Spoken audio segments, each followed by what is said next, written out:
invite Professor Masood Siraj Sahab to introduce our speaker and moderate today's session on Sir Syed Day. Sir Syed Ahmad Khan, a visionary par excellence, by our Professor Noor Ahmad Khan Durrani. May I now invite our the moderator to take on the dais. Sir, yes, Masood Siraj Sahab.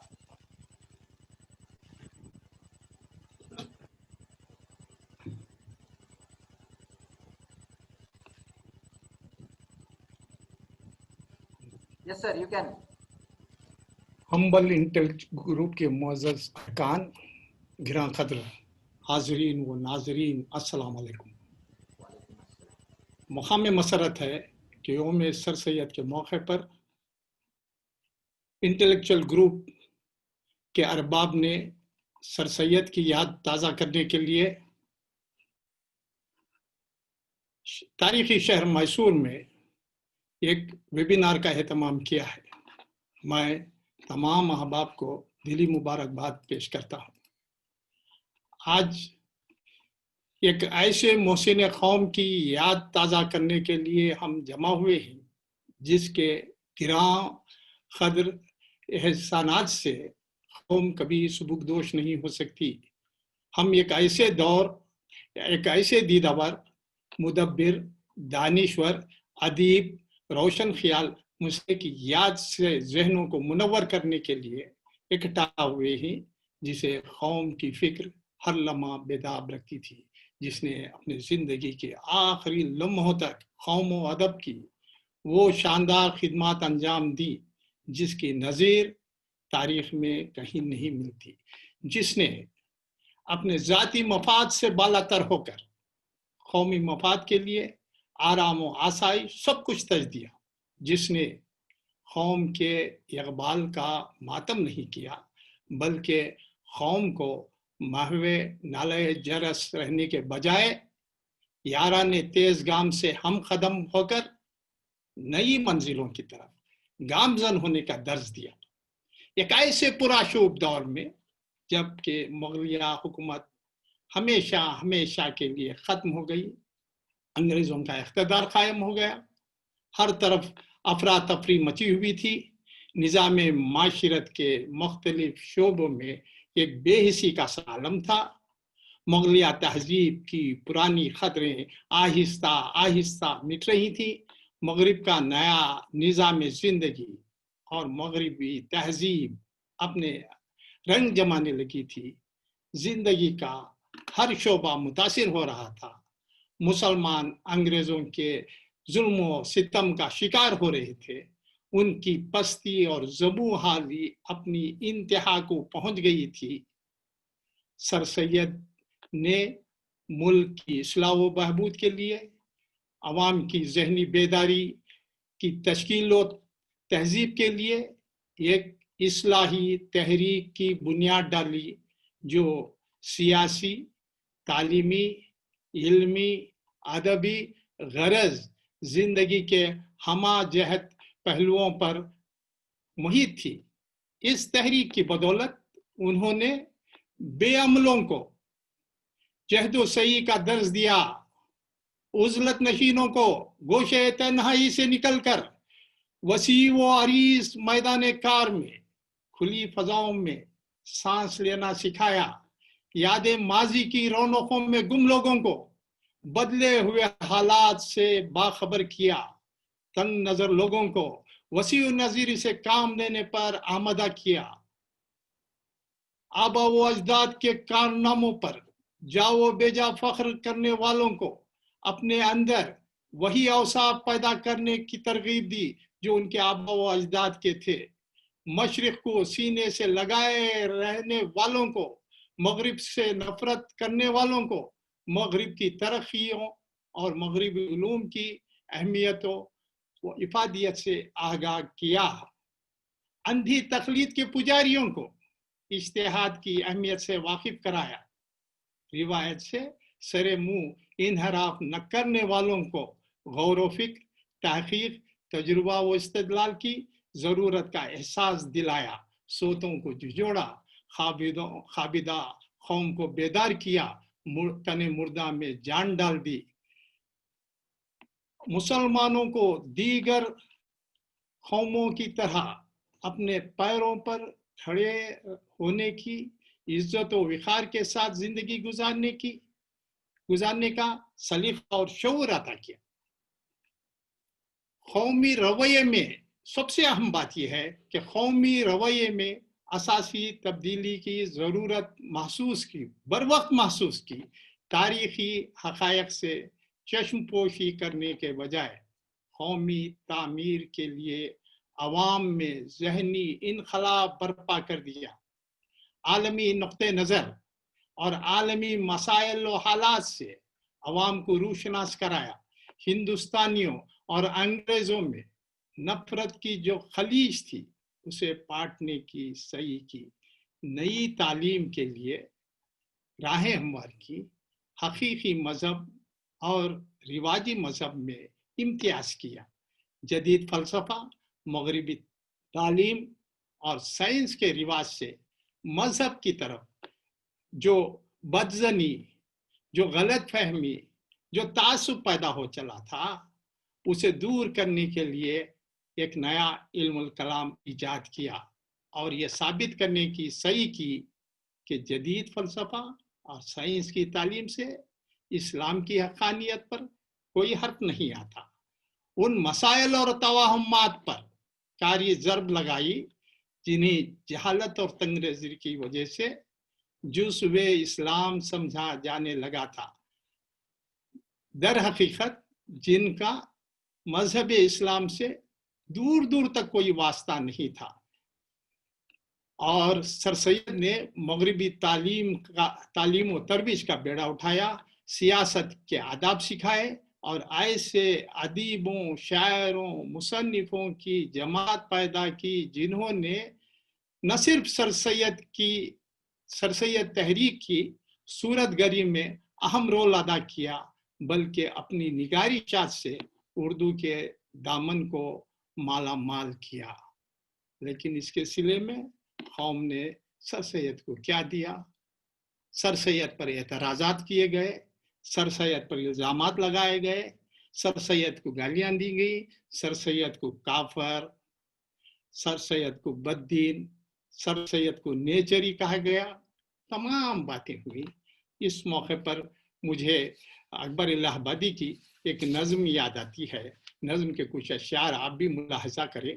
Akbar इलाहाबादी जो तंज़ो मिज़ाह के मशहूर शायर हैं, जिन्होंने हमेशा sir Syed के कामों को शक की नज़र से देखा, उन पर तनकीद व तबसरा किया। वो कहते हैं अपनी एक नज़म में, सब जानते हैं इल्म से है जिंदगी की रूह। अशार मुलाहजा फरमाए, अकबर इलाहाबादी की नज़म के हैं, सब जानते हैं इल्म से है जिंदगी की रूह, बे इल्म है अगर तो वो इंसान है ना तमाम। बहुत अच्छी बात कही। बे इल्म अगर इंसान है तो इंसान ना तमाम है, वो इंसान खाम है। तालीम अगर नहीं है ज़माने के हस्ब हाल, तालीम ज़माना मुरवजा ज़माने में जो जिन बातों का तकाजा है, जिन बातों का जोर है, जिन बातों की जरूरत, वो तालीम हासिल करनी चाहिए। तो वो कहते हैं तालीम अगर नहीं है ज़माने के हस्ब हाल, फिर क्या उम्मीद दौलत आराम व एहतराम। सब सैयद के दिल में, सर सैयद की तरफ इशारा है, सैयद के दिल में नक्श हुआ इस ख्याल का, डाली बिनाए मदरसा लेकर खुदा का नाम, सदमे उठाए रंज सहे गालियां सही। पूरी तर्जुमानी कर दी उन्होंने, सदमे उठाए रंज सहे गालियां सही, लेकिन ना छोड़ा कौम के खादिम ने अपना काम। एक और जगह वो कहते हैं, हमारी बातें ही बातें थी, सैयद काम करता था, न पूछो फर्क जो है कहने वाले करने वाले। बहुत अहम बात कह दी है। एतराज करने वाले करते रहे, आज कोई उन्हें जानने वाला नहीं। काम करने वाला सर सैयद था, आज सब उनको याद करते हैं। अब मैं इन बातों के साथ करने वाले, सर सैयद बहुत बड़े विजनरी थे, जिन्हें हालात का इल्म था, बदले हुए हालात का इल्म था। जो मुगलिया सल्तनत से भी गहरे ताल्लुकात रखने के बावजूद मगरबी तालीम की ज़रूरत को महसूस किया, उन्होंने सोचा कि हमें मुलाजिमत करनी चाहिए, अंग्रेजी मुलाजिमत कर ली। तो सर सैयद के दादा, यहाँ सर सैयद का मुख्तसर सा तारुफ करा दो कि सर सैयद 1817 में पैदा हुए, एक इल्म दोस्त और आसूदा हाल घराने में पैदा हुए। उनके बुजुर्ग शाहजहां के अहद में हिंदुस्तान आए और मुगलिया सल्तनत में आला ओहदों पर फायज रहे। सर सैयद के दादा को आलमगीर सानी ने जवादुद्दौला का खिताब अता किया था। सर सैयद वालिद मीर मुत्तकी एक दुर्वेश सिफत इंसान थे। सर सैयद ने इब्तदाई तालीम रिवायती अंदाज में हासिल की। अरबी, फारसी, उर्दू के अलावा उन्होंने इब्रानी तालीम भी हासिल की। सर सैयद के वालिद का इंतकाल हुआ तो सर सैयद की परवरिश और तरबियत उनकी वालिदा मोहतरमा ने की। सर सैयद के वालिद के इंतकाल के बाद ख़ानदान की मुखालिफत के बावजूद सर सैयद ने अंग्रेज़ी गवर्नमेंट की मुलाजिमत कर ली, खिले से ख़त ताल्लुक़ कर लिया। वो पहले सर रिश्तेदार मुकर्रर हुए, फिर तरक्की करके नायब मीर मुंशी हुए। बिजनूर में सदर अमीन मुकर्रर हुए। बिजनूर ही में थे कि 1857 का वाक़या पेश आया जिसे अंग्रेज़ों ने गदर का नाम दिया। ये गदर नहीं, पहले नामुकम्मल तौर पर इसे पहले जंग आज़ादी का नाम हम दे सकते हैं। मुसलमानों ने अपने तहफ़्फ़ुज़ के लिए, अपने दिफा के लिए ये कोशिश की थी। 1857 में ये वाक़या पेश आया तो सर सैयद ने अंग्रेज़ों की मदद की, उनकी जान बचाई और 1858 में सरकशिए ज़िले बिजनूर एक किताब लिखी और 1859 में रिसाले अज़बाब बगावत लिखा। अब सर सैयद की दूरंदेशी का अंदाज़ा लगाइए, सर सैयद की जुर्रत का अंदाज़ा लगाइए, उनकी बेबाकी का अंदाज़ा लगाइए कि उन्होंने एक ऐसे दौर में अज़बाब बगावत हिंद लिखी जब लब कुशाई करना मौत को दावत देने के बराबर था। सर सैयद ने उन हालात का तज़किया किया, बताया कि इसके असल जिम्मेदार खुद अंग्रेज़ हैं, उनकी पॉलिसियाँ ही। तो जाहिर है कि एक बहुत बड़ी जुर्रतमंदाना कदम था जो सर सैयद ने उठाया। यहीं से उनकी मुलाजिमत के दौरान ही से उनकी जहाँ इंतज़ामी सलाहियतों का पता चलता है, वहीं उनकी तसनीफ़ और तालीफ़ की सलाहियतों का भी पता चलता है। सर सैयद की सबसे अहम किताब आसार-उस-सनादीद है, जिसमें उन्होंने दिल्ली के मशहूर मकामात आसार क़दीमा और उस अहद के नामवर उलमा और बुजुर्गों का तज़किरा किया है। तहक़ीक़ का मियार भी मुतय्यन किया। इस कदर तहक़ीक़ी काम, इस कदर अहम काम, इसका तर्जुमा अंग्रेज़ी में भी हुआ, फ्रांसीसी ज़बान में भी हुआ। इसके अलावा उन्होंने अबुल फजल की तारीख़ आईने अकबरी की तस्हीह की और उसे एडिट किया। आईने अकबरी एक अहम तारीख़ है, उसकी तस्हीह का काम आसान नहीं था और न उसे एडिट करने का काम। और जिस अंदाज से, जिस मियार से ये तहक़ीक़ी काम सर सैयद ने अंजाम दिया, उसके बाद इतने बरस गुजर जाने के बाद भी उसमें इजाफा मुमकिन नहीं है। सर सैयद जहाँ भी मुलाजिमत के सिलसिले में गए, जहाँ जहाँ भी गए, गाजीपुर गए, बनारस गए, जहाँ जहाँ भी गए, उन्होंने वहाँ अवाम की फलाह व बहबूद के लिए मदरसे खोले।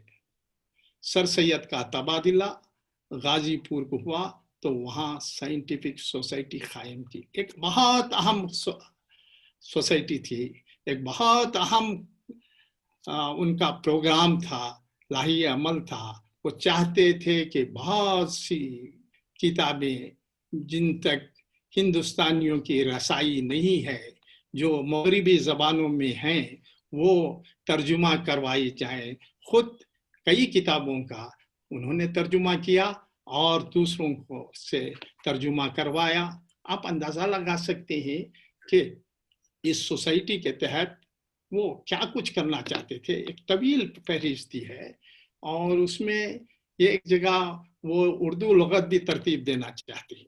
उर्दू लुगत ऐसा कि हर लफ्ज़ के मानी ही नहीं, हर लफ्ज़ के मानी की तशरीह भी दी है, जिसके कुछ नमूने उन्होंने दिए हैं। उससे अंदाज़ा हो सर सैयद की दानिश्वरी का होता है, सर सैयद किस कदर की मुहक़्क़िक़ थे, किस कदर ज़बान के मिजाज से आशना थे, इसका अंदाज़ा होता है। वो चाहते थे कि हर लफ्ज़ उसका वो इस्म है, फ़ेल है, वो मज़दर है, किस तरह उसके मुख्तलिफ माने क्या हैं, मुख्तलिफ मानों की तशरीह। क्योंकि आप देखते हैं कि अब तक 20 लुगात मुरतब हुए हैं, लेकिन कहीं भी उन बातों का, जिन बातों का सर सैयद ने लिहाज रखा था, उन बातों को पेश नज़र नहीं रखा गया। बहुत से मानी ये एक साथ दे दिए जाते हैं जिससे पढ़ने वाले को बहुत मक़ालता होता है। इसके अलावा सर सैयद चाहते थे कि तारीख मुरतब करें उन तमाम मुसन्निफीन की जिन्होंने उर्दू में किताबें लिखी, उनका तारुफ दिया जाए, किताब का तारुफ दिया जाए, किताब पर मुख्तसर सा तबसरा किया जाए। लेकिन सर सैयद को इतना मौका नहीं मिला कि वो काम कर सकते थे। सोसाइटी के तहत उन्होंने साइंस पर लेक्चर्स दिलवाए और एक अखबार इंस्टीट्यूट गेजेट जारी किया। ये एक अहम अखबार था। इसमें मुख्तलिफ मौज़ूआत पर जो जिंदगी के हमा जहत पहलुओं का अहाता करते ही मज़ामीन लिखवाए जाते थे। और जाहिर है कि इसमें इदारिये अहम थे। इदारिये नूर अहमद साहब इस पर तफसीली रोशनी डालेंगे कि इदारियों को उस ज़माने में लिखा और आज़ादी राय पर जोर दिया।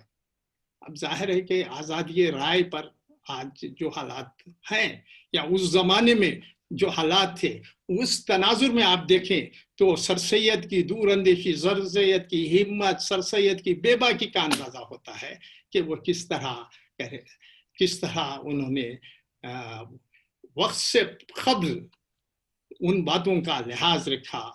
और सर सैयद की एक और अहम किताब असबाब बगावत हिंद, बड़ी ही जुर्रत का मज़ाहरा किया है। अच्छा, सर सैयद 1869 में इंग्लिस्तान का सफ़र किया ताकि वहाँ के तालीमी इदारों को देखें और वहीं उनको ख्याल आया कि दिल के ऑक्सफोर्ड यूनिवर्सिटी, कैम्ब्रिज यूनिवर्सिटी के तर्ज पर एक कॉलेज खोलें। वापसी पर आकर उन्होंने एक मदरसे की बुनियाद डाली जो आगे चलकर एक यूनिवर्सिटी बना। और खुशी का मकाम है कि उस यूनिवर्सिटी ने 100 साल मुकम्मल कर लिए हैं। किसी की ज़िंदगी में बहुत अहम होते हैं 100 साल। और इस यूनिवर्सिटी ने बहुत ही शोहरत हासिल की। सिर्फ हिंदुस्तान ही की अहम यूनिवर्सिटी नहीं, ये दुनिया की एक अहम यूनिवर्सिटी बन गई। ये सर सैयद का एक अहम ख्वाब है। सर सैयद ने वापस होकर इंग्लिस्तान से वापस आकर 1870 में तहज़ीबुल अखलाक जारी किया, जिसने उर्दू अदब में एक ज़बरदस्त इनकलाब पैदा कर दिया। सर सैयद का एक बड़ा कारनामा ये है कि उन्होंने उर्दू सहाफ़त के मियार को बुलंद किया। उन्होंने सच बोलना सिखाया, बेबाकी सिखाई। और सर सैयद ने एक तालीमी इदारा कायम किया जिसका नाम मुस्लिम एजुकेशनल कॉन्फ्रेंस है। उसका मकसद था कि सारे जहां में जा बजा तालीमी इदारे कायम किए जाएं। सर सैयद 1878 में वजीफ़ा याब हुए और अपनी बकिया ज़िंदगी कौम की खिदमत के कामों के लिए वक्फ कर दिया। और 1898 में उनका इंतकाल हुआ। उनकी ज़िंदगी को देखिए, हालात को देखिए, ऐसा बड़ा मुदब्बिर, ऐसा बड़ा सहाफ़ी बहुत ही कम देखने को मिलता है। तो मैंने सर सैयद की ज़िंदगी का एक खाका पेश किया है। सर सैयद का अहम कारनामा वो अपने हम ख्याल लोगों की एक जमात बनाना, सर सैयद का एक बड़ा कारनामा। सर सैयद का उर्दू अदब पर बहुत बड़ा एहसान ये है कि उन्होंने उस तर्ज को बदला जो मुरव्विज था, जो मकबूल था। सर सैयद से पहले उर्दू का दामन बहुत दास्तानें मिलेंगी, या मिर्ज़ा गालिब के खुतूत, या कुछ दिल्ली कॉलेज के तर्जुमा की हुई किताबें। लेकिन सर सैयद को अंदाज़ा था कि जब तक हम अपने तर्ज को नहीं बदलेंगे, अपने उसलूब को नहीं बदलेंगे, अपने स्टाइल को नहीं बदलेंगे, ज़बान तरक्की नहीं कर सकती, लोग इससे मुस्तफ़ीद हो नहीं सकते। तो उन्होंने आसान ज़बान में अपने ख्यालात का इजहार किया। वो दकीक अल्फाज से परहेज करते हैं। वो उन्होंने एक जगह लिखा कि मैंने ज़बान को अवाम तक पहुंचाया है और अहम मौज़ूआत पर इजहार किया। एक इतना बड़ा इनकलाबी कदम था कि उर्दू अदब में बहुत कुछ सरमाया जमा हुआ, तनकीद का हो या नावल जो लिखे गए हैं, या सर सैयद ने हाली से जो मुसद्दस हाली लिखवाया, ये सब बहुत बड़ा कंट्रीब्यूशन है। इन चंद बातों के साथ मैं अब आज के हमारे जो मेहमान हैं प्रोफेसर नूर अहमद खान दुरानी जो लेक्चर देने वाले हैं, उनका मुख्तसर सा तारुफ भी करा दूं। नूर अहमद खान दुरानी का ताल्लुक दुरानी ख़ानदान से है, जिससे आप हजरात वाकिफ हैं। दुरानी ख़ानदान बहुत मशहूर ख़ानदान, मैसूर का बहुत मशहूर ख़ानदान है। इनके आबा व अजदाद खंधार से तिजारत की गरज से मैसूर तशरीफ़ लाए। उन्हीं मैसूर की आबो हवा ऐसी रास आई कि वो यहीं के होकर रह गए। उनके आबा ने एक मस्जिद, उमर खां मस्जिद बनाई, जो आज भी मंडी मोहल्ले में मौजूद है। इस खानदान के एक बुजुर्ग प्रोफेसर इस्माइल खान दुरानी हैं, जिन्होंने मैसूर यूनिवर्सिटी में अपनी खिदमत अंजाम दी। वो अंग्रेजी के एक माने हुए उस्ताद थे। उसके बाद इस खानदान के एक अहम फर्द प्रोफेसर नूर अहमद खान दुरानी ही। दुरानी साहब किसी तारुफ के मोहताज नहीं, तारुफ तो उनका करवाया जाता है जो तारुफ के मोहताज होते हैं। दुरानी साहब का क्या तारुफ कराए। तारुफ दुरानी साहब के मेरे बचपन से मरासिम हैं। जिस वक्त जनाब सैयद अहमद शफी अहमद साहब ने मुझसे ये दरियाफ्त किया कि सर सैयद के यौम के मौके पर, यौम सर सैयद के मौके पर हम एक लेक्चर का इनेकाद करना चाहते हैं, किसी का नाम तजवीज़ कीजिए, तो मेरे जहन में नूर अहमद खान दुरानी साहब का नाम उभरा। इसलिए कि एक तो इनका ताल्लुक़ मैसूर से है और इन्होंने अपनी खिदमत अलीगढ़ यूनिवर्सिटी में दी। नूर अहमद खान से मेरे बचपन से मरासिम नहीं। वो मिडिल स्कूल में सवालेन में उन्होंने पाई।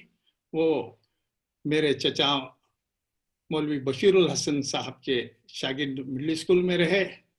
हाई स्कूल में आए तो मेरे बड़े भाई S Anees Siraj secretary minorities commission के हम जमात रहे। महाराजास कॉलेज में मेरे वालिद बुजुर्गवार प्रोफेसर यस सिराजुल हसन के शागिर्द रशीद रहे। मेरे वालिद साहब कहा करते थे कि टीचर, बेहतर टीचर वो है जिसमें डिसिप्लिन हो, जिसमें डिवोशन हो, जिसमें डेडिकेशन हो। नूर अहमद साहब मेरे वालिद के अजीज शागिर्द थे। वो तमाम बातें जो मेरे वालिद साहब चाहते थे मैं नूर अहमद खान दुरानी में देखता हूँ। मुझे बड़ी खुशी है। और नूर अहमद ने मैसूर यूनिवर्सिटी से एमए किया।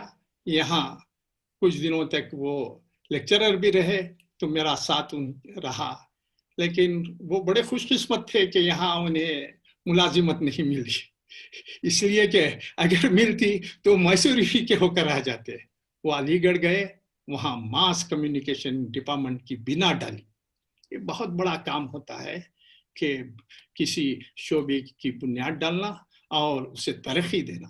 میں جب علی گڑھ میں لیکچرز کے سلسلے میں گیا تو دیکھا کہ ہر جگہ نور احمد کا نام تھا. نور احمد کا نام عزت و احترام سے لیا جا رہا تھا.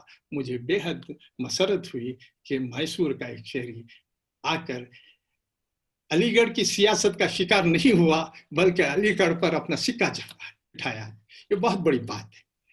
اب نور احمد خان درانی کے تعلق سے کیا بتائیں کہ انہوں نے بہت خدمات انجام دی. ریسرچ تو کی ہے وہاں کی مختلف باڈیز میں. وہ نور احمد خان درانی جیسے اکیڈمک کونسل میں رہے. نور احمد خان درانی وہاں کی ایک یونیورسٹی کورٹ میں رہے جو بے حد اہم باڈی ہے, جو حتیٰ کہ وائس چانسلر کے انتخاب کے سلسلے میں بھی غور و فکر کرتی ہے. اس کے بھی ممبر رہے. 2 مرتبہ نور احمد صاحب ڈین فیکلٹی آف آرٹس رہے. نور احمد صاحب کو حال ہی میں ICPUL نے منسٹری آف انفارمیشن اور براڈ کاسٹنگ نے انہیں میڈیا پینل کا چیئرمین مقرر کیا ہے. یہ بہت خوشی کی بات ہے. نور احمد خان صاحب کی 8 کتابیں منظر عام پر آ چکی ہیں. انہوں نے قومی اور بین الاقوامی رسائل میں اپنے مضامین شائع کروائے. 70 سے زیادہ سیمیناروں میں اپنے مقالے پیش کیے ہیں. ہندوستان کے علاوہ امریکہ, سنگاپور, ملیشیا کئی سیمیناروں میں انہوں نے حصہ لیا ہے. سب سے اہم بات یہ ہے کہ اسٹینفورڈ یونیورسٹی میں ان کا لیکچر رکھا گیا تھا. یہ وہ یونیورسٹی ہے جس کے فارغین میں کئی نوبل یافتہ ہیں, نوبل لاریٹس ہیں اس یونیورسٹی کے. وہاں بھی نور احمد گئے ہیں. کینیڈی یونیورسٹی گئے ہیں, فرانسسکو یونیورسٹی گئے ہیں, اور دنیا کی اہم ترین یونیورسٹیوں میں نور احمد گئے ہیں اور اپنے لیکچر سے سب کو مستفیض کیا ہے. نور احمد نے شعبہ ہی نہیں بنایا, جہاں بھی اس کے مختلف شاخیں جہاں بھی ہے. اور سب سے اہم بات یہ ہے کہ ہندوستان کے جو ماس کمیونیکیشن کے ڈپارٹمنٹس ہیں ان میں نور احمد کا بنایا ہوا ڈپارٹمنٹ بڑی ہی اہمیت کا حامل ہے. تو نور احمد ایک اچھے دانشور ہیں. جو کچھ پایا انہوں نے, جس مقام پر وہ پہنچے ہیں, اپنی ذاتی محنت سے پہنچے ہیں. ان چند کلمات کے ساتھ میں نور احمد کا اس محفل میں خیر مقدم کرتا ہوں, اور میں چاہتا ہوں کہ نور احمد صاحب اپنے لیکچر سے ہمیں سب کو مستفیض فرمائے. شکریہ.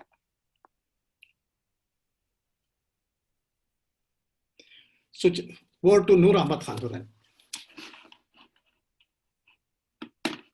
Noor Ahmed Khan Durrani.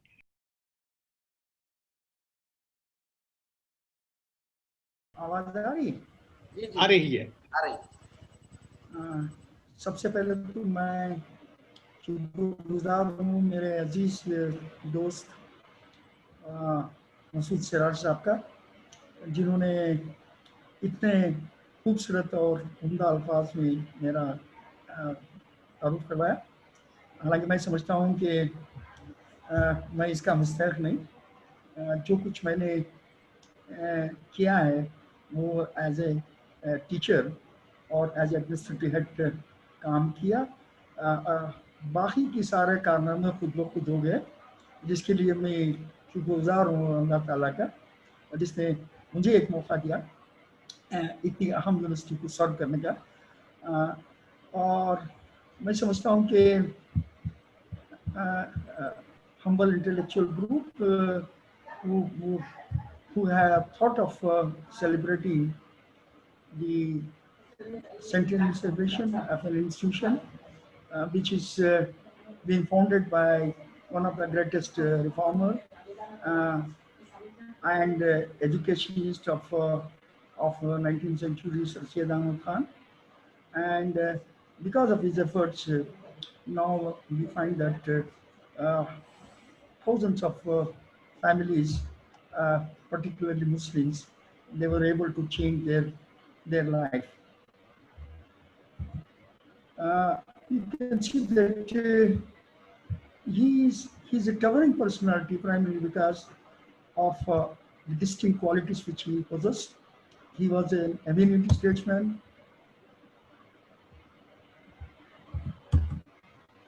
and prolific writer, journalist, outstanding scholar, and educationist. He's a legendary farmer, and above all, founder of this great university, Aligarh Muslim University. If you look at his early life and background, you find that he is an Islamic pragmatist and philosopher of the 19th century, born into a family of illustrious noblemen, as my dear friend Professor Masood Saab has already thrown light on him. In fact, he traces his lineage to Prophet Muhammad. He was known for learning and erudition. You can see his shijra starting from Muhammad Rasulullah Sallallahu Alaihi Wasallam, from Hazrat Fatima Radhiyallahu Anhu, Hazrat Imam Hussain Radhiyallahu Anhu, and on to Sir Sayyid. He had to his credit several distinctions. He was a diligent government servant, an insightful aristocrat, a rationalist Islamic scholar, a writer and journalist of eminence, a noted reformer, an educationist par excellence. He has left behind an invaluable treasure of books and enlightened articles and a globally acclaimed institution of modern learning, the Aligarh Muslim University. Besides, he was also an eminent historian and archaeologist who wrote a well-researched descriptive history on the historical monument of Delhi. He has also done an analysis of the causes of the revolt of 1857, a daring act in the context of its time, and is still quoted by historians as one of the best studies of the event. He also pointed the tradition of Indian archaeology by collecting rare artifacts, ancient idols of Hindu gods and goddesses and sculptures, and preserved them at a time when museums were non-existent in India. So in a way, he is instrumental in floating the idea of conservation and museums. If you look at his early history, we find that he was born at a time when the East India Company had formally established its hold on the entire Indian subcontinent, and the British Empire had diminished the extent and power of the Mughal state, reducing its monarch to a mere figurehead. In fact, people say that the rule of Mughals was confining only to Red Fort, and beyond Red Fort, it was the domain of the East India Company. With his elder brother, Syed Muhammad, Sir Syed was raised in a large house in a wealthy area of Delhi.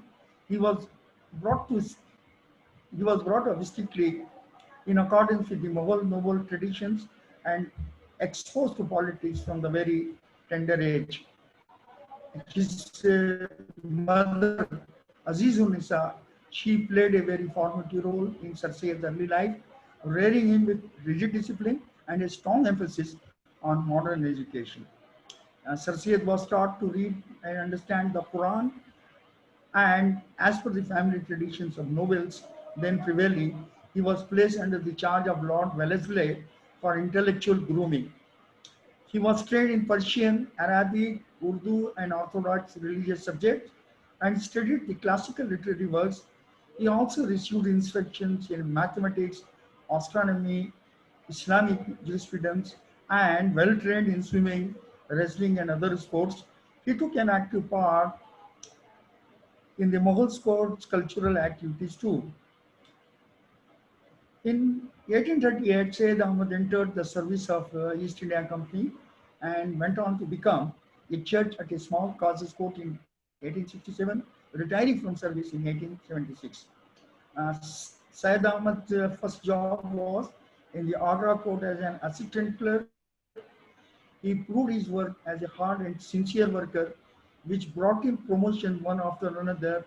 He also served at Mainpuri and Fatehpur Sikri, and later promoted as Chief Amin in Delhi, and then in Bijnor. He was posted on a higher position of Sadr Sudur in Moradabad, then in Ghazipur and Banaras. As he worked in all these places, he worked with dedication. Uh, he became very popular with people as well as administration, which decorated him with the title of Sir. During the Indian Rebellion of 1857, he remained loyal to the British Raj and saved several European lives. In fact, this is a very turning point. The particularly the women and children of the Britishers who were working, they were being left under his custody, and there was a revolt everywhere, and he saved their lives. Uh, at the cost, instead of mourning the death of his own dear and near ones, Sir Syed felt hurt and thought of doing something to ameliorate the situation and to provide some solace to the community who was in great despair. So therefore, after the rebellion, he penned his famous booklet, "The Causes of the Indian Mutiny," which is known as a daring critique of British policies, where he blamed the cause of the revolt on the Britishers rather than on the common people. He firmly believed that the future of Muslims was threatened by the rigidity of their orthodox outlook and their aversion to modern education. To bring a cognitive change and prepare the community to assume a right place in the new socio-political landscape, he began promoting Western-style scientific education by founding modern schools, by writing persuasive articles, and organizing sustainable Muslim initiatives. He established a scientific society, as my learned friend Professor Masood Saab has already presented, has already put before his views on this important society. Basically to get the translation of modern wisdom and knowledge into Urdu language, and also he has started publishing Tehzeeb Akhlaq to instill modern thinking and consciousness among the Muslims of his time. In fact, he had an opportunity to sympathetically and critically observe the alarming condition prevailing in the society in general and in the lives of the Muslim community in particular from close quarters. The cataclysmic event of 1857 impacted him greatly. He got intensely concerned with the plight of the countrymen, especially those of Muslims who needed all-round rejuvenation. He thought that imparting right education would be the best way to extricate the people from their depressing state of affairs. He firmly believed that English language and domain of education cannot be dispensed with if the people want to survive and live with dignity and respectability in a rapidly changing modern world. In 1859, Sir Syed established Gulshan School at Moradabad. In fact, this was the first Muslim school that offered modern education. And in 1863, he has started another school by name Victoria School at Ghazipur. In 1864, he set up Scientific Society for Muslims to promote scientific temperament, and in 1875 he founded the Mohammedan Anglo-Oriented College, which later in 1920 became the first Muslim university in South Asia. Sir Syed patterned the college after Oxford and Cambridge that he had visited on his trip to England. His objective was to build a college in tune with the British modern education system, but without compromising its Islamic values. He aimed at imbuing modernity without losing the fundamental spirit of Islam. In fact, this is a very distinct and unique model which Sir Syed was able to conceive and translate in reality. As a result, the Muslims, they were not being pushed remote from their religious and cultural tasks, and simultaneously, that they were able to uh, master what we called as the the the, the modern knowledge and modern education. Sir Syed strongly influenced Muslim leaders, including Allama Iqbal and Muhammad Ali Jinnah. His associates followed his literary style. All major intellectuals and writers like Khwaja Altaf Hussain Ali, Allama Shibli Nawani, Maulvi Nazir Ahmad, and Maulvi Zakaullah drew inspiration from Sir Syed's writings and enriched Urdu social literary culture. His advocacy of Islam rationalist tradition and radical interpretation of Quran to make it compatible with science and modernity was vehemently opposed by Deoband school and Muslim clergy. In fact, Sir Syed was in a very difficult and precarious condition because whatever he was suggesting for the welfare of the community, the Maulvis, they were opposing it. Anything which is harmful, he was asking the Muslim community to give up, but the Maulvis used to insist that no, we cannot give it up because it is part of the merit of our religion. So therefore, whenever he was suggesting something positive, they used to say that it is anti-Islam, anti-religion. So therefore, we cannot take it up. So as a result, he found a way out. He started interpreting Islam from the modern context. So that's why that his interpretation of Quran and Islam is being considered as something radical.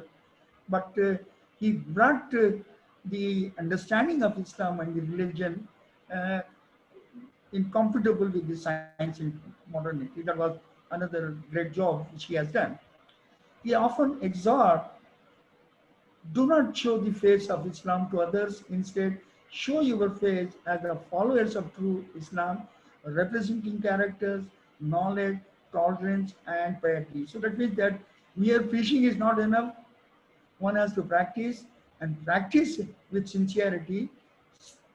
And you must acquire sufficient knowledge of your own religion. You had to tolerate the other religions, and also that you have to remain pious also simultaneously. That was his version of a right kind of Muslim. Sir Syed learned the skill of journalism too while working as an apprentice in Sayyidul Akhbar, the first newspaper of Delhi, owned by his elder brother. Later, he became the editor of that newspaper.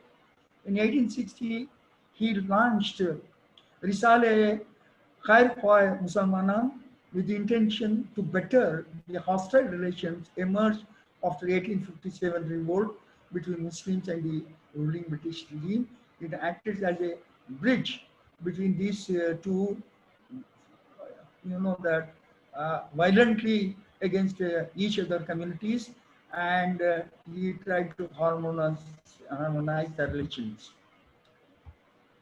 Moreover, as part of the journey in journalism, Aligarh Institute Gazette he founded in the year 1866, and it was the first multi-lingual journal published in India. He used the Gazette as a major platform for promoting social and intellectual transformation and to instill awakening. Being a prolific writer, Sir Syed himself, he often wrote editorials, articles, travelogues, and translated writings of consequences from British and European journals with a view to advance modern knowledge and thinking.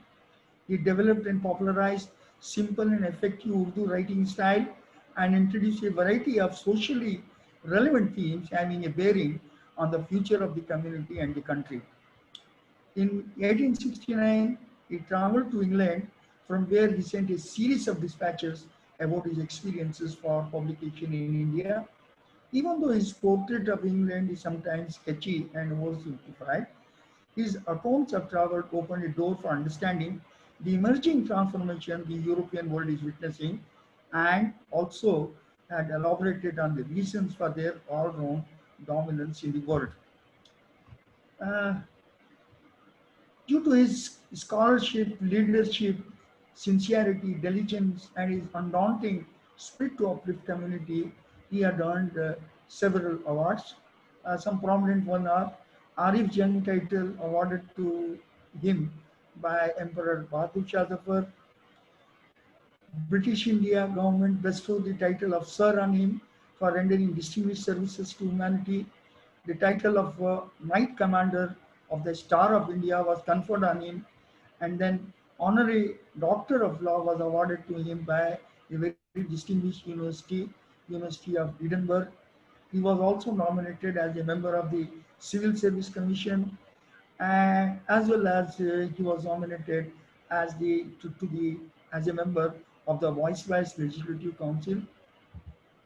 And then, if you look at his writing, we find that at a very tender age of 23, he has started his writing journey, and it spanned over a period of almost 60 years, 6 decades.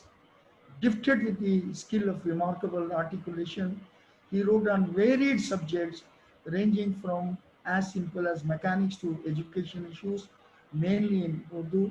He has covered a plethora of topics of social uh, and modern enlightened uh, discourses, predominantly occupied in his uh, in his in his books and essays. His initial tries with pen and scholarship began in 1842 when he published a series of essays in Urdu on religious subjects. Among the many publications of Sasir, it is rather customary to mention his major works like Asrarul Sanadid, Qutbatul Ahmadiyya, Tafsir al-Quran, Ain Akbari, Asbab al-Baghawatayn, which shows greater attention of the people. He published the book Asrar al-Sanadid in 1847 and a second volume in 1857, documenting antiquities of Delhi dating from the medieval era. This work earned him the reputation of an accomplished scholar and historian. He earned him the prestigious membership of Royal Asiatic Society. You can see the book which he has, the booklet which he has written on the monuments of Delhi, Asar al-Sanadid. And in Khudmat Ahmadiyya, he wrote a strong and logical reply to the Christian author William Moyer, who had presented a distorted picture of Islam and the Prophet and the Prophet Muhammad, be peace upon him. His Tafsir al-Quran, however, proved to be a much contested commentary on the Holy Quran, where he examined religious matters in rationalist terms and denied the role of miracles in the matter of faith. His other writings of great interest include his miscellaneous writings and travel arts. You can see Tafsir al-Quran, Volume 1, and then Volume 2, I was able to get a copy of it, photograph, and Volume 3 and Volume 4. So it was a extensive work on the the the an exclusive and distinct dimensions of Islam, which try to explain it from the modern and scientific perspective. Ain Akbari, he published in 1855. It is a scholarly and well-researched and illustrated book which describes the fascinating and glorious culture and ethos of Mughals. It represented history in social context. Here, I would like to uh, recite a very, uh, you know, very pertinent anecdote, uh, thinking that Ghalib, then considered as one of the intellectual, is going to like the book. He went to him and asked Ghalib to write a foreword. Ghalib obliged, but he wrote a very sarcastic poem, telling them, suggesting them, forget about the past. You had to move with the changing times and keep pace with the rapid progress of the uh, of the Western culture. But however, it has given him a new thought. Yes, what Ghalib is saying is right, instead of taking otherwise. And then he started thinking of using the Western education for the purpose of reforming the, the society which was in despair at that point of time. Coming to Asbab-e Bagawat-e-Hind, it was published again uh, in 1959. It is a booklet, The Causes of the Indian Revolt. My friend Professor Masood Saab has already put a lot of light on this, shed as light. It was logically analyzed the causes of the Indian Revolt. He rejected the common notion that the conspiracy was planned by Muslim elites who resented the diminishing influence of Muslim monarch. He blamed the British East India Company for its aggressive expansion policy, as well as its ignorance of the Indian culture. In fact, Syed Ahmad Saab has advised the British to appoint Muslims to assist in administration to prevent recurrences of such a revolt in future. The report is very coherent, arguments were very powerful, and articulation was again, that powerful. Sir Syed did his best to clear the people of India and especially the Muslims of the charges of mutiny. In spite of the obvious serious consequences, he made a courageous and thorough report of the people's grievances against the government and refused the theory of open revolt which the British had invented to brutally shot, dead and hang thousands of people in the name of mutiny. Later, the book was translated and presented before the council. Lord Canning, the then Governor General, accepted it as a sincere and candid report. His other writings, you can find Jilaul Kutub de Zikr al-Mahbub, and then Tofe Hussain and Tahsil Fi Jar Sadi. These works mainly focus on religious and cultural subjects. And then Nami Ke Dar Baya Masle Tasawwur Sheikh and Silsilatul Mulk, they are more of the spiritual nature. And Asrar Sanadat second edition, added edition with further research and a deep analysis he brought up in 1854. And Tehreek Sarkashi Bishnur, another book he wrote, and Loyal Mohammedans of India. In fact, there were many editions of the Royal Mohammedans of India. Again, that with the purpose of instill confidence in the people and to bring closer the Muslim community to the ruling regime, because he thought that only by taking the help of the Britishers and also by taking refuge in Western education, the community will be in a position to regain a dignified position in the fastly changing world. And then Ek Nadan for Khuda Paras or Duniyadar Ki Kahani, that is also written by Sir Syed. And then Consciousness or Zamir, another book, Tarikh-e-Arab, Haqiqa al-Seher, Tehzib al-Akhlaq was actually journal, but again, people have brought in book forms later on. Akhri Mazamin, the last essays he was able to write, it has also come in the form of the book. And and Tozoke Jahangiri, again, that another important book which has come. And there are a number of other books uh, which contain, uh, that provocative stand in favor of his modern ideology, and also the new emerging Islamic spirit. Sir Said was a strong believer of theistic evolutionist, uh, that is, a belief that everything is created by God, and supported the view that evolution generally harmonized evolutionary thought with belief in God, rejecting the conflict thesis regarding the relationship between religion and science. He held the view that religious teaching about creation and scientific theories of evolution need not contradict with each other. He opposed ignorance, superstitions, and evil customs prevalent in Indian society. He firmly believed that Muslim society would not progress without the acquisition of Western knowledge, education, and science.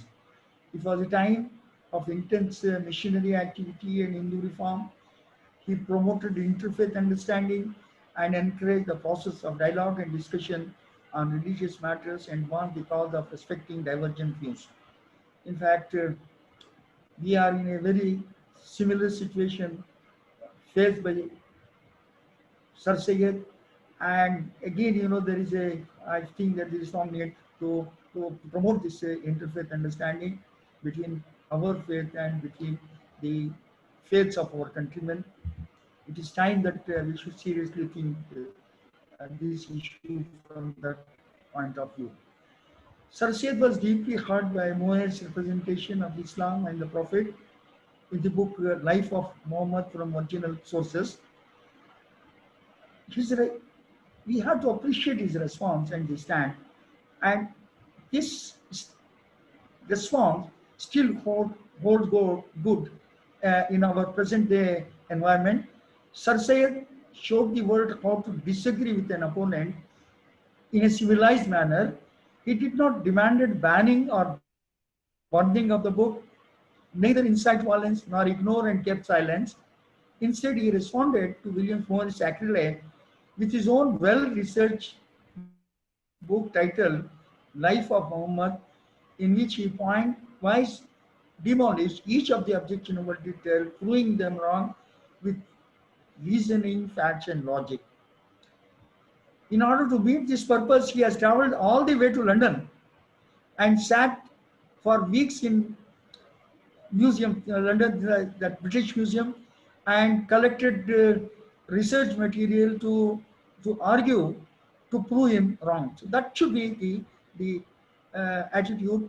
Instead of reacting violently, it is always better to give the measured response. Even for small causes, we find that the people will come on the street. They started burning, they started killing.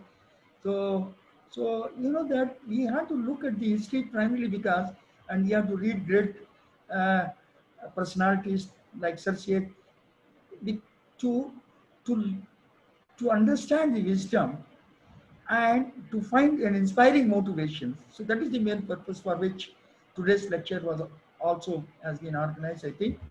And uh, then he established the United Patriotic Association to promote political awareness and to remove prejudices and biases and help Muslims to engage the British rulers through cooperation and participation. In fact, we work individually, we don't organize ourselves, we don't network, we don't engage others. In fact, Sir Syed had a different mindset. He was initiating and uh, assembling the like-minded people, persons, and promoting to work, because a team is better than an individual. That was his concept. Therefore, he has set up associations for the purpose of building team and also for involving other people.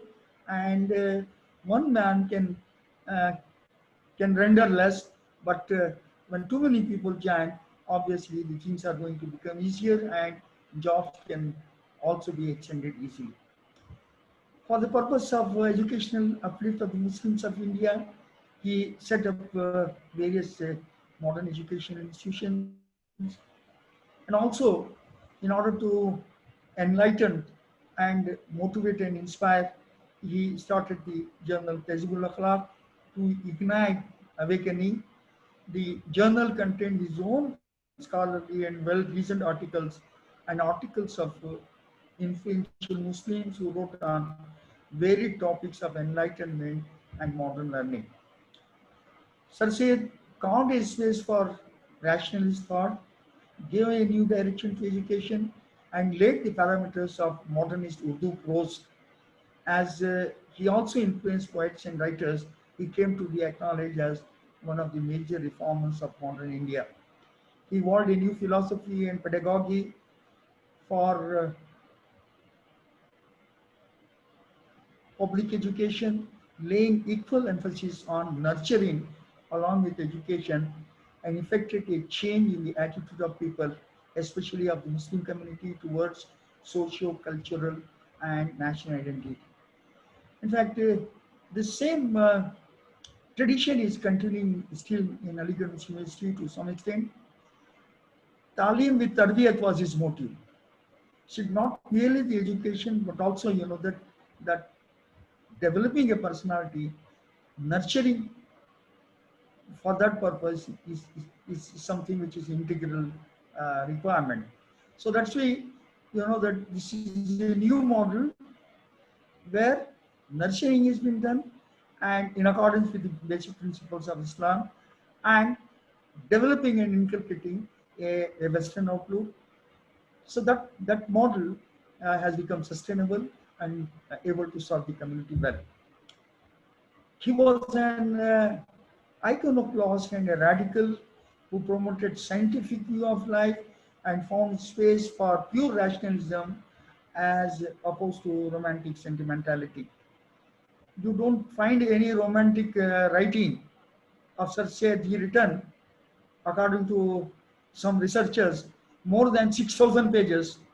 And among those 6,000 pages, you will not find even a single uh, romantic novel, a romantic poem. Every word he had chosen was with the intention of either to inculcate or to inspire or to promote certain desirable value, which are not only going to help an individual but to the whole community. Sir Syed Ahmad is best known for Aligarh movement.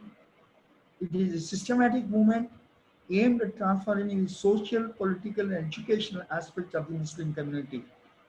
People think that Aligarh movement is really only confined into an educational aspect. It is not like that. We'll find it is a reformative movement. Social aspects, they were also being discussed, they were also being looked into, and then political dimensions, they were also being nurtured, and simultaneously education was already there. So he contributed to the intellectual and institutional foundation of Muslim modernization in South Asia. Modern education was his long-term solution to end the ills of the community. He, so for that purpose, established his college on the then available best model of his time, Oxford and Cambridge. In fact, he conceived something which is big. He always think in terms of magnitude, and also that with the intention of making a profound impact. So for taking a project like Aligarh Muslim University, and that too at the scale of Oxford and Cambridge, it used good finances which he did not have. He had to ultimately depended upon public donation. He had donated whatever he had. He had made a notable donation, and then that he gone overboard to collect on donation drive, collection of donation drive. He did so many things. He floated lotteries to earn money. He had organized dramas to earn money. He has gone everywhere, including in red areas. Red light areas, तो prostitutes के भी पास भी जाके उन्होंने कहा कि भाई मेरे लिए नहीं, ये कौम के बच्चों के लिए, कौम के लिए कुछ दीजिए.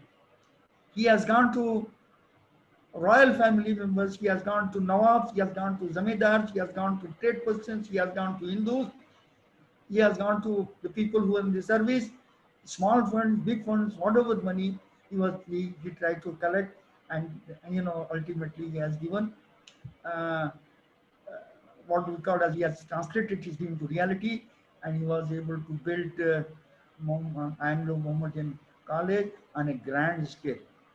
In fact, when I first entered that building from Victoria Gate, when we entered into that, there was a big courtyard and then there was a big study hall. I thought that I had entered not in an education institution, because I was not used to see such a building in my place, Mysore, in Maharaja's College. I thought that I am entering into a palace. It was so magnificent. Some of the pictures which we have seen of the old classical buildings, really magnificent, and still standing sturdy. So many other buildings which has come up 40 years back, they वो टूट गई, लेकिन ये building आज भी अपनी Majestic सी खड़े हुई. उस जमाने में उस शख्स ने सोचा, और उस जमाने में he had arranged for 1,000 students in the residential institute. He not only established a school, day school, but he made it deliberately a residential school for the purpose of tarbiyat, for the purpose of chiseling out a fine personality, and he has succeeded.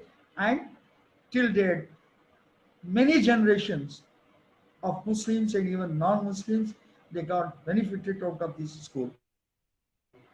In fact, I recall one of my former Vice Chancellor, late Hashim Ali Saab, he used to say,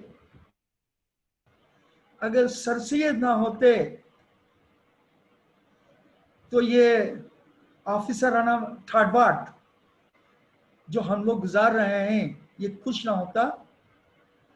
कहीं coolie बने हुए सामान ढो रहे होते, यानी तो अर्दली बने हुए सामान इधर से उधर पहुंचाते होते.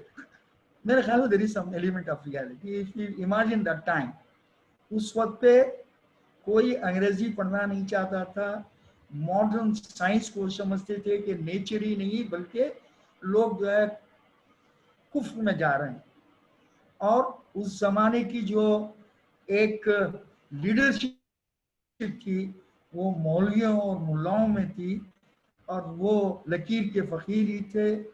वो उनका एक बहुत ही ऑर्थोडॉक्स बैकग्राउंड था, और उसी फंडामेंटलिस्ट ऑर्थोडॉक्स नजरिए से उस चीज़ों को देखते थे. सो this great institution of which centenary celebrations we are celebrating across the globe, and happy that Mysore humble intellectual group has also thought of being a part of this grand scale celebration everywhere, and I congratulate them, and I'm sure that such programs are going to inspire our generation to take up real and genuine causes. We find that by 1850, Sir Syed began feeling increasingly concerned for the future of Muslim community, the steady decline of Muslim political power across India, and the deep-rooted influence of traditional dogma and religious orthodoxy has brought the Muslim community to an extreme pathetic state. He saw an opportunity to uplift and empower the community through modern Western style education. कहते हैं ना कि education progress की कुंजी है, तो इसीलिए उन्होंने मॉडर्न एजुकेशन पे ज़्यादा एम्फेसिस दिया. Committed to working for empowerment of Muslims, Sir Syed founded modern madrasa in Muradabad, later in Ghazipur, and founded Scientific Society, which is the first scientific association of its kind in India, modeling after the Royal Society and the Royal Asiatic Society. Sir Syed assembled prominent Muslim scholars from different parts of the country. The society held annual conferences, disbursed funds for educational causes, and regularly published a journal on scientific subjects in English and Urdu. Sir Syed also worked on social causes, helping to organize relief for the famine-struck people of Northwest Province. And he also founded Mohammedan Civil Service Funds Association to encourage and support the entry of Muslims graduates into Indian civil service. Now we find some organizations are doing the job he was doing almost 150 years back. So that is something great. So that is why he is a visionary par excellence. What he did 150 years ago, we are unable to even to replicate to 0.1%. Of course, they are doing it, and many times for establishing some schools and colleges, we claim that South India के Sir Syed Sani है, he is to take the credit, but see his work and see his vision and see the ground realities which he was able to present. So he felt that socio-economic future of Muslim was threatened by their orthodox aversion to life. So he has tried to identify the problems and evolved a solution, a practical solution. So that is something which is really commanding. Then one example which appeared in his tafsir of the Quran was on riba, referred to interest charges when lending money to people. समझते थे कि गरीब को जो उधार देते हैं वो सूद है, अगर अमीरों को देंगे तो वो सूद नहीं होगा. उनका अपना इंटरप्रिटेशन था. वो कहते थे कि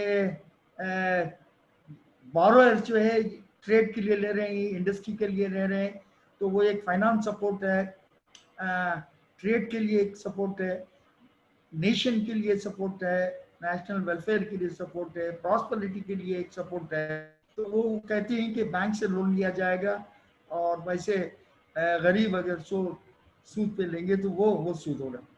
In fact, Islamic jurists did not agree with this view and declared all interest to be riba. So coming to the political empowerment, although he was a Viceroy Legislative Council member, he testifies before the Education Commission to promote and establish many more colleges and schools across India. And then he founded Mohammedan Association to promote political cooperation among Indian Muslims from different parts of the country. So again, he has organized so that politically the people should become active.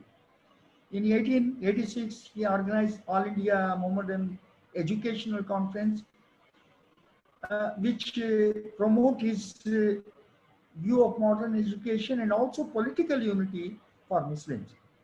His works made him the most prominent Muslim politician in 19th century India, often influencing the attitude of Muslims on various national issues. You can see here, he supported the efforts of Indian political leaders like Surinder Banerjee and Dadabhai Naoroji to obtain representation for Indians in the government and civil services. But one thing is that he was against elected government. He thought that rather he was fearful of the loss of Muslims' political power owing to the community backwardness. He was averse to the prospect of democratic self-government, as he was of the view that people should wait till they get sufficiently educated to take up the political responsibility. So that was his stand regarding election. And Sir Syed's educational model, it has, and also progressive thinking, it has inspired Muslim elites who supported the All India Muslim League.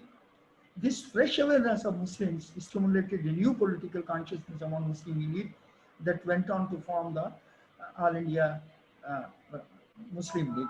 So in a way, he is instrumental in giving the idea for having Muslims' own political dispensation in the country. He founded the All India Mohammedan Education Conference in 1886 to promote modern science and literature, and to introspect on the emerging political developments taking shape in the country. The conference, in addition to generating funds for Mohammedan Anglo-Oriental College, motivated Muslim leaders to promote and expand educational institutions in other parts of the country.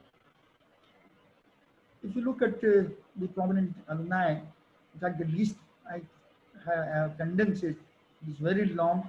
The university he founded remained one of the India's prestigious institutions. Prominent alumni of Aligarh includes Muslim political leaders such as Maulana Muhammad Ali Jawhar, Abdul Rab Nishtar, Maulana Shaukat Ali, and Mauli Abdul Haq.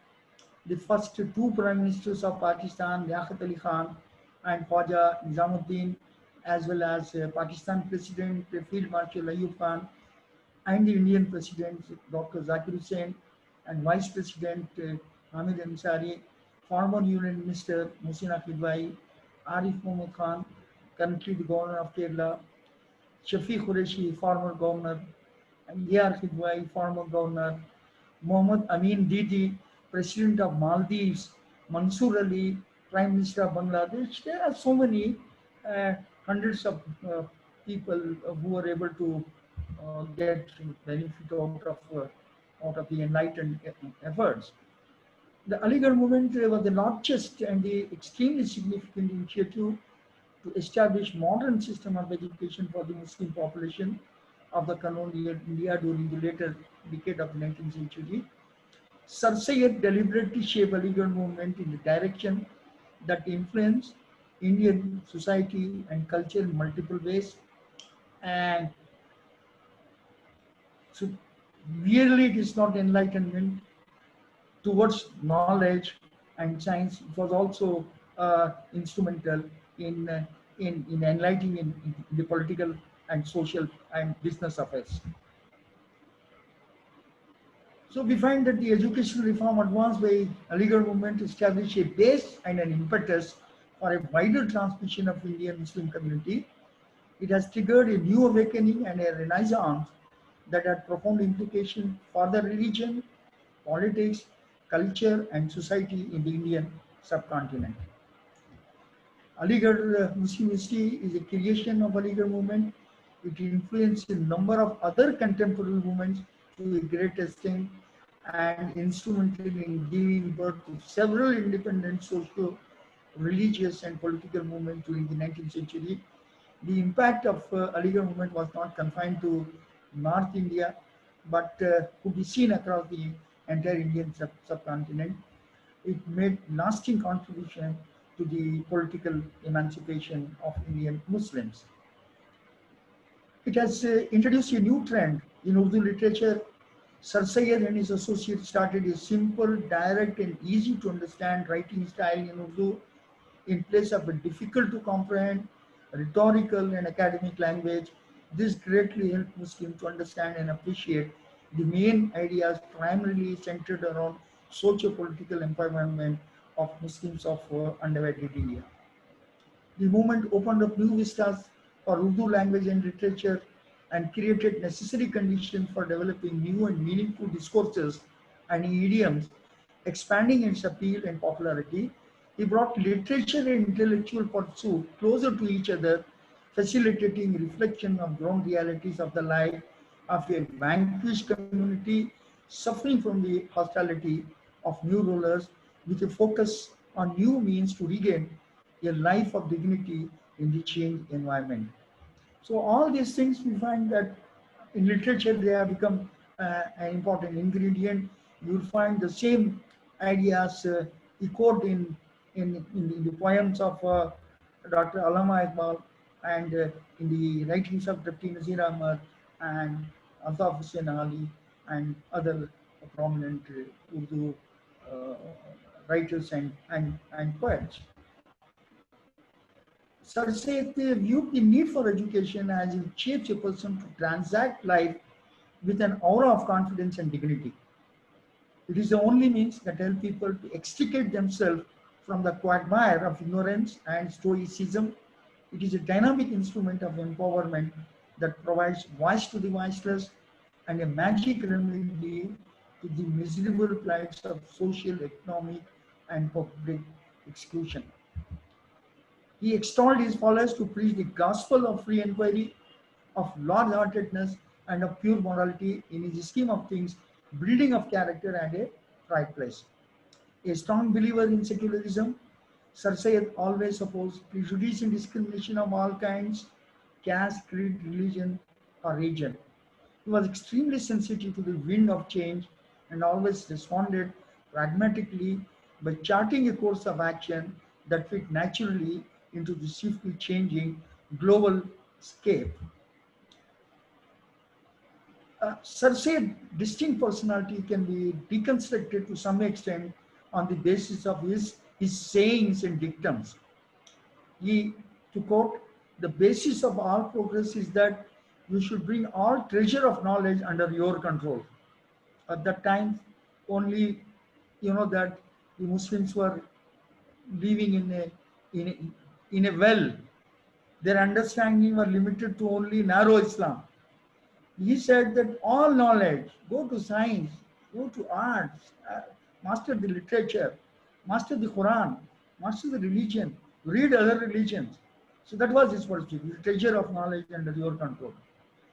To quote another quote, nothing is more disgraceful for any nation than to throw into the oblivion its historical heritage and the words of its ancestors. In fact, if our present political dispensation, if you take note of it, it will be definitely benefiting the posterity. Another quote, God does not communicate his command in black and white. It can, however, be seen writ large on the walls of time. So whatever is written, it has to be reinterpreted from the point of view of happenings. Happenings occurs during time, the changing times, the changing perspective have to be evolved. It has to be seen from that point of view. Natural science in our left hand and the Holy Quran in right hand and the crown of there is no God but Allah will adorn our head. He still says, Muslim, don't go away from the religion. You hold your religion in your right hand and you hold the modern knowledge in your left hand, and then you know that on your forehead, La ilaha illallah Muhammad Rasulullah. You know the spirit of Islam and the spirit of modernity was being balanced, and that is that is the beauty of the kind of education which he has tried to promote. And a man should be upright, righteous, and honest, even while opposing his opponent. This is the only way to get an upper hand over the rival. Otherwise, it is nothing but disgracing one's own self before the rival. In fact, he has set an example by writing a book to argue against the undesirable, what to be called as facts which Moyers presented. So not only for one incident, he said that always that we should be upright, righteous, and honest, and while opposing the element, and we have to maintain certain element of decency too. And he has also promoted self-help. The burning desire for self-help in an individual is the real bedrock on which progress depends. When this enthusiasm is found in a number of people, it provides the true basis for national progress, strength, and stability. So do not do only that you believe in. Again, that even without believing things people are doing, and do not do anything in the rightness of things which you do not believe. This is the real truthfulness, and only on this depends success in both the world. And this is very true. The next, of all the ailments of character, the most fatal is blunder for flattery. We do small favors for the sake of getting applauses. छोटा काम करेंगे और चाहते हैं कि हम लोग, तो इनका कहना था कि नहीं, फ्लैटरी के लिए नहीं है, आप जो है किसी को बहुत ज्यादा तारीफ भी मत करिए, ना एक्सपेक्ट करिए. There are so many others also. What we are not ashamed to do before God, we should not fear to do before our fellow men.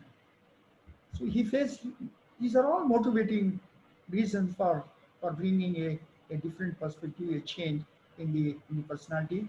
Nothing is more disgraceful for any nation than to throw. We had already seen this dictum. Hindu-Muslim unity. He was a strong proponent of Hindu-Muslim unity. We can find in number of his dictums. We Hindus and Muslims eat the same crop, drink water from the same rivers, and breathe the same air. As a matter of fact, Hindus and Muslims are the two eyes of the beautiful bride, that is Hindustan. Weakness of any one of them will spoil the beauty of the bride. And about idleness, he has tried to rekindle our perspective. The real idleness is the idleness of heart and mind, not the labor. So that was his basic spirit. So there are many quotes.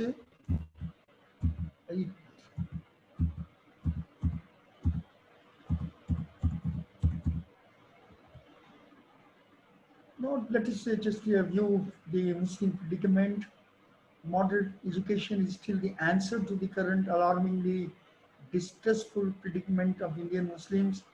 In the present day context, education is not what it was during Sir Sayyid's era 180 years ago. We should remember it must be much more advanced, aiming for super speciality in every field of study, the best of artificial intelligence, genetics, nanotechnologies, robotics, big data management, nuclear, satellite space, and similar emerging areas of studies should see a special focus in Muslim education institution and on a scale of quality that the world take note of it, as it has happened with Aligarh Muslim University. So it's not merely enough to start a university, but that university we should be bring in tune with the existing time. So let us resolve to carry forward the splendid legacy left behind Sir Sayyid and contribute meaningfully to quality of life through expansion of education of all kinds at all levels and in every nook and corner of the nation, and help the process of both community and nation building. So with this observation, I once again thank Farooq Amin Sahab and Shafi Ahmed Sahab. They give me an opportunity to present my humble views in front of the humble intellectuals.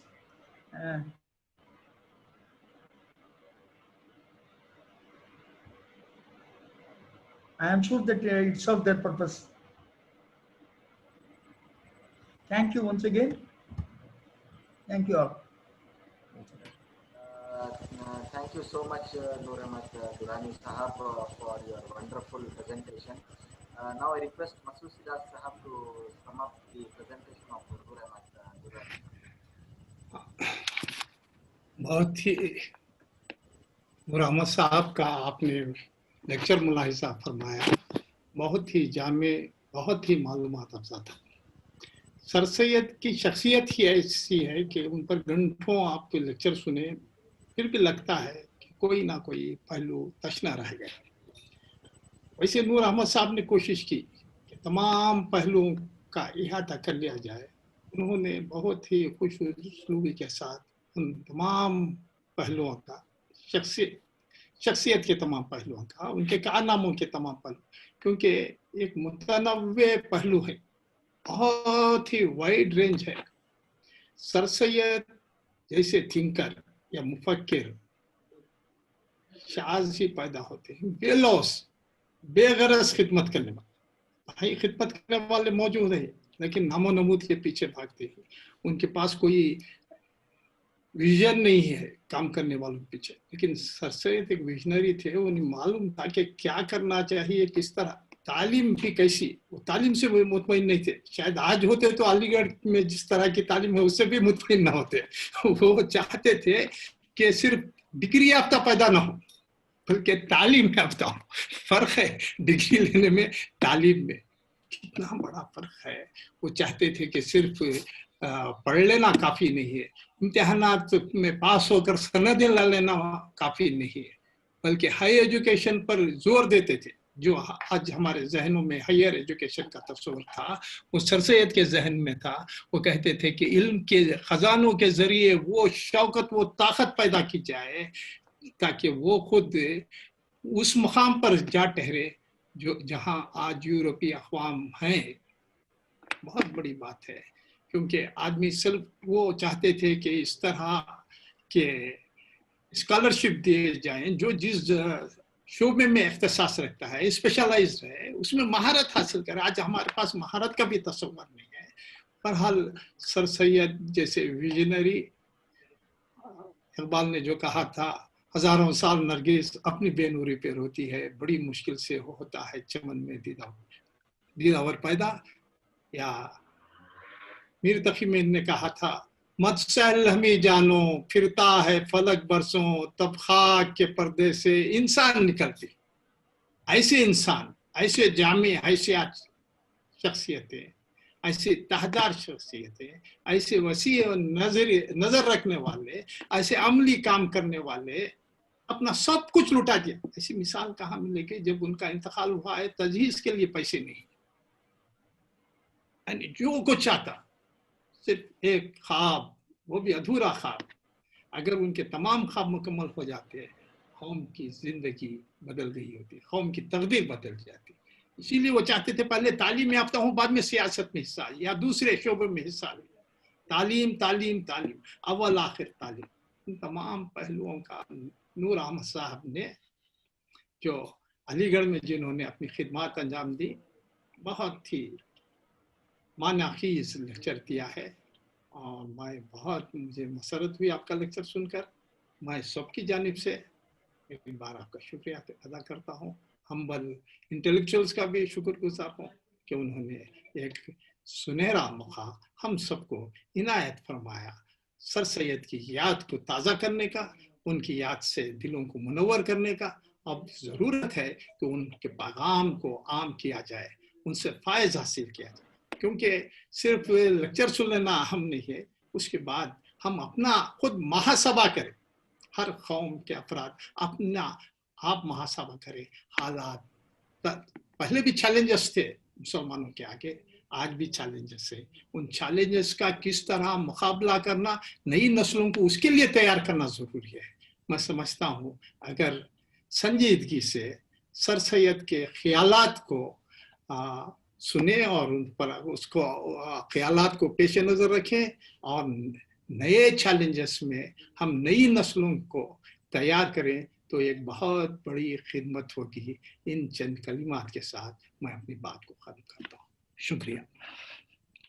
Thank you so much, Masood Siraj Sahab. Wonderfully been summarized and concised the lecture of the speaker Noor Ahmad Khan Sahab. I think the presentation has been fantastic. तो मुझे नहीं लगता कि कोई सवालात होंगे कि कोई पूछ सके, तो इसलिए since the time is also